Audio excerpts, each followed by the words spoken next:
Welcome to a 4-session webinar series on sensory modulation, emotional regulation, and all those wonderful pieces that goes with it. So I'm looking forward to sharing this information with you and to extrapolate this a little bit more. I can't pretend that a 1-hour section on each is going to give you the full extent of everything, but maybe I can get your minds to ponder and to think about what you're doing. How do you see the holistic view of the child? How do you account for the different behaviors that you see in a child? How does it work when you work in the family model and understanding how this impacts on occupational function throughout? So I'm looking forward to hearing your comments and your feedback after these viewing these webinars. And as usual, I thank everyone for always being willing to listen and willing to take in information. It's really a pleasure to serve you with information. So today we're going to focus mainly on the term sensory modulation and what this actually entails, what this means in terms of the nervous system, what it means in terms of the behavior that we see. What do we have to focus on? I think the thing in occupational therapy service, and maybe physical therapy, speech therapy as well, is that it's easy for us to look at a behavior and say, oh my goodness, that child is so willful. That child is so stubborn. That child is so rigid. That child is impulsive. That child is whatever label we want to put on it. There's no judgment here. It certainly does look that way. What I would like for us to consider is, what does it mean when we say that?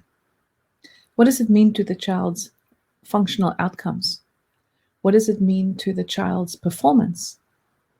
And where does that behavior come from? What's the origin? What's the why behind the behavior? Sensory modulation is one aspect of this piece. So comes from way back. We've had Jean Ayres that really gave us our seminal information on sensory processing disorder, called it sensory integration. Today, you can still find a lot of her heritage in the ASI technique, the Ayres sensory integration technique. So it's been in the literature for over 40 years. There's no real specific test that gives you a standardized score, but there are many questionnaires, clinical observations that we use, and then the most common ones that we use is the Winnie Dunn sensory profile, and also the SPM from WPS. So there are pieces that can help us to understand this better, and then it's our clinical knowledge that puts the whys and the wherefores together. So what Ayres said in 1979 is that sensory modulation allows us to increase, go faster, increase the pace, or decrease the activity, slow down, so that whatever the outcome needs to be for an activity can create harmony in all the functions. And it's the disharmony that we observe. It's the harmony that we want. So there's a disorder, or what we call a mismatch, between what happens externally in the environment and how I'm internally receiving it.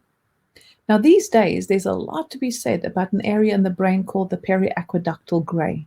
That is the area in the brain designated to put these two together, the external environment with the internal environment. And they should meet in very much precise timing in order to create and support the homeostasis that we need in the autonomic nervous system.